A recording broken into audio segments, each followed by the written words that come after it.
Morning all, back out of the field again, and it looks bright and sunny, which it is, but unfortunately we've just recovered from a normal service of British weather, and we've got a strong northwesterly wind, which is quite cold. Having said that, when the sun does come out, it's very warm. Right, okay, we're going to have a look at another one which has been delayed for quite a while. This is the SG109, and it's the Max, which denotes, if I understand it correctly, it's got a servo operated gimbal. Not two-axis gimbal, just a servo operated gimbal up and down. Now this one is a GPS drone, so I'll be testing the return to home function on this, but it also comes with all these different options, including follow me on the app.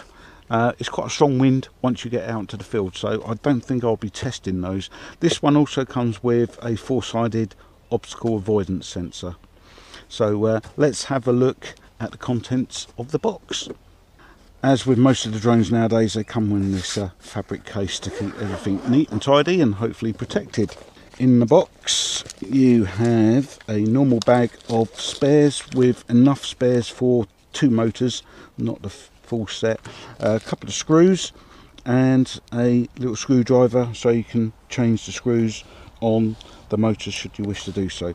And you also have a USB charging port for a micro USB that will charge your battery, which is, if I can show you, that will be a 3.7 volt 2000 milliamp battery, and that charges in that port there. There is a red light on which comes which displays while it's charging, and it goes out when it's finished charging. Also in the bag you have a quality control sheet.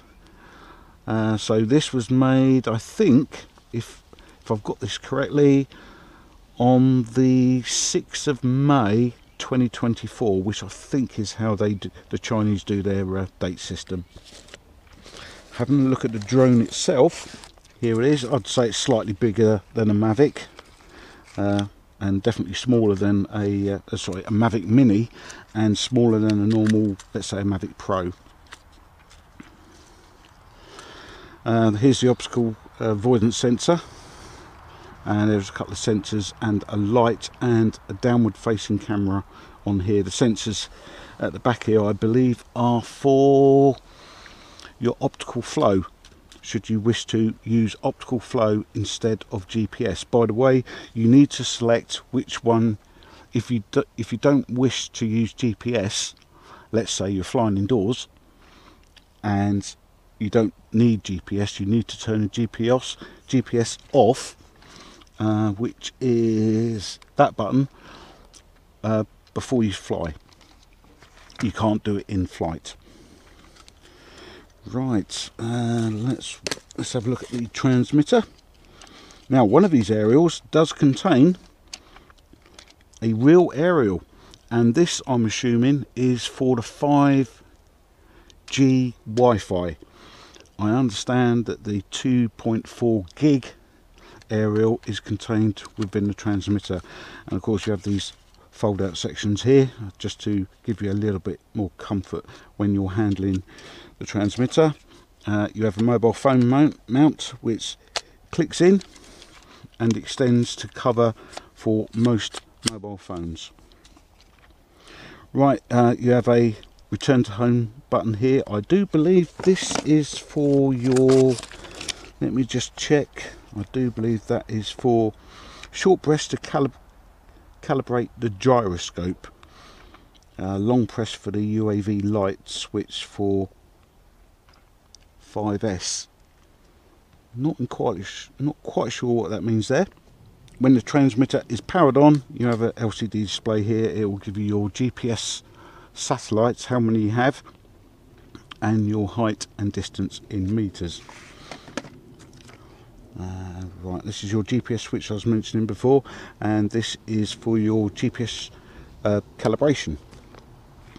Right, we're going to go over to the little landing pad over there and set this drone up.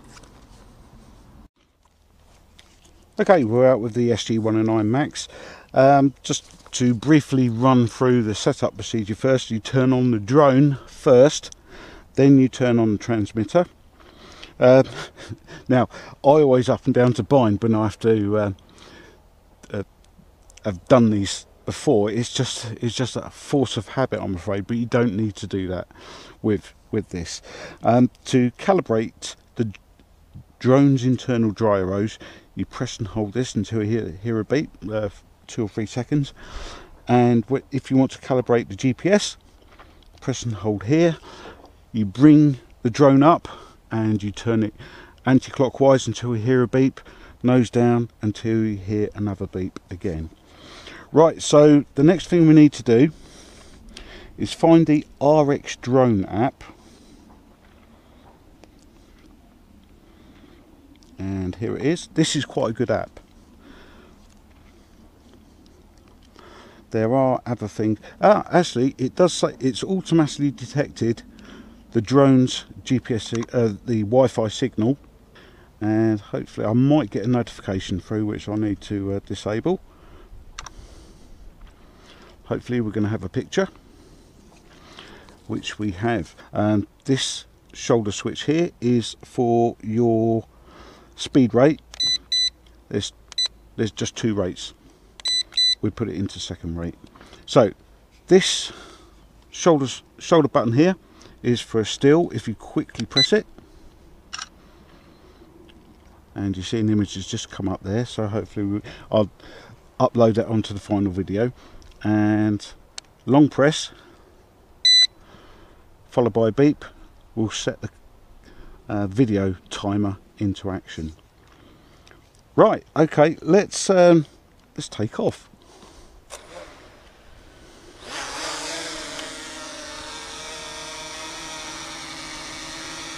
Now, when you first take off, doesn't matter how high you press the throttle, it will come to about this height, which is about 4 feet. And it seems to be quite stable. There's no toilet bowl in. There's a light flashing there just to say that it is receiving its GPS signal. And we have some lights on the bottom as well.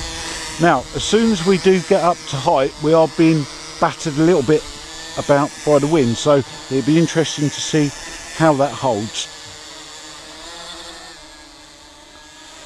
Right, let's go out to the field.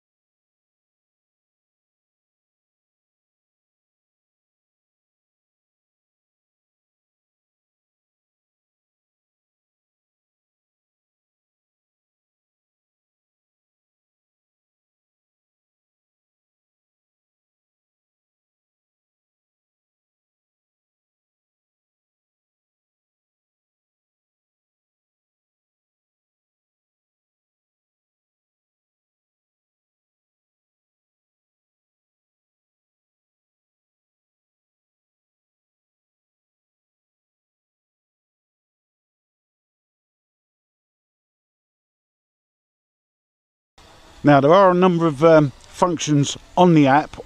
Unfortunately, as you can probably hear, it is quite windy. But being a GPS drone, I think it's quite important. Test the return to home function. Right, that is hands off. There is quite a wind coming from over here, almost directly from my left. It is predicted to be about 20-mile-an-hour wind today.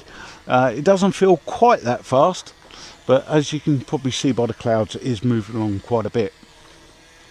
Right, let's go out and we're going to raise the height. Right, let's hold it there. It says we're at a height of 47 meters and a distance of 102 meters. Not quite sure about the distance. Let's go out further.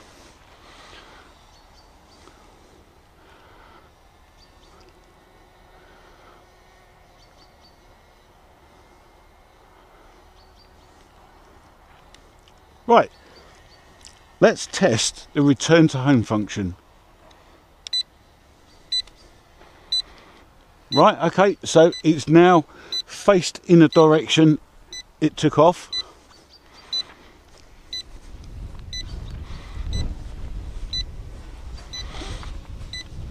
I would like to check the accuracy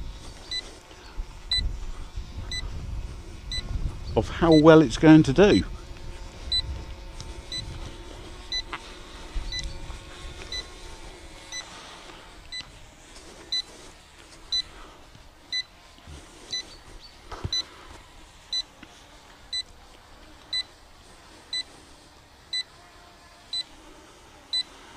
I'm not giving any inputs in there whatsoever. Looks like we're still getting good feed from the Wi-Fi. A little bit on the choppy side. That might be my phone. This is quite a modern drone. My phone is quite old.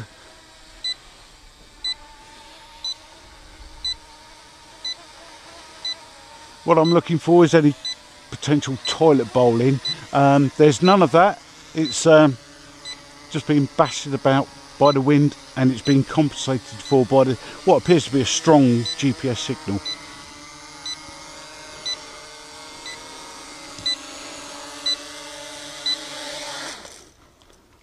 That is very, very good for such a cheap little drone. That is very good indeed. Not as cheap as the SG109, but for the price you're looking about £30 more.